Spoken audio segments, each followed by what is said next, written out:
Hello বন্ধুরা, সবাই কেমন আছেন? আশা করি ভালোই আছেন। রোজকার মতো চলে এসছে আমার এই ছোট্ট রান্নাঘরে ছোট্ট একটা রেসিপি নিয়ে, বাঁধাকপি দিয়ে মাছের মাথা মটরশুঁটি দিয়ে একটা তরকারি। বাড়িতে একটা বাঁধাকপি পড়েছিল, একটুখানি মটরশুঁটিও ছিল, আর একটা মাছের মাথা ছিল, কাতলা মাছের। বাস চিন্তা ভাবনা করে ফেললাম, আজকে বানিয়ে ফেললাম বাঁধাকপি দিয়ে মাছের মাথা দিয়ে একটা তরকারি।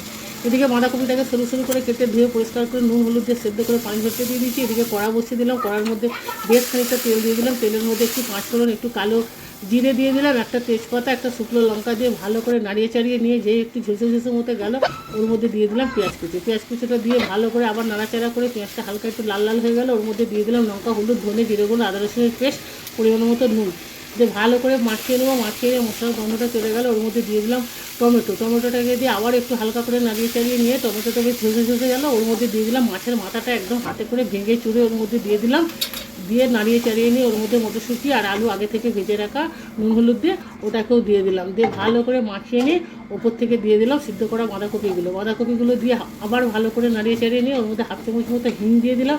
হিংটা দিয়ে বাঁধাকপির সাথে নাড়িয়ে চাড়িয়ে নিয়ে একটু দিয়ে দিলাম চিনিটা দিয়ে সুন্দর করে একদম মাখিয়ে নিয়ে পানি দিয়ে 5-7 জন্য ঢাকা দিয়ে দেবো। ঢাকনাটা খুলি, বাস আমাদের রেডি হয়ে গেছে বাঁধাকপি মাছের মাথা মটরশুঁটির একটা তরকারি। ওপর থেকে দিয়ে দিলাম একটু ঘি, একটু চিনি আর কয়েকটা 3-4টে মতো কাঁচা লঙ্কা চেরা আর ধনে পাতা কুচি দিয়ে ভালো করে মাখিয়ে নিয়ে বাস গরম গরম ভাতের সাথে পরিবেশন।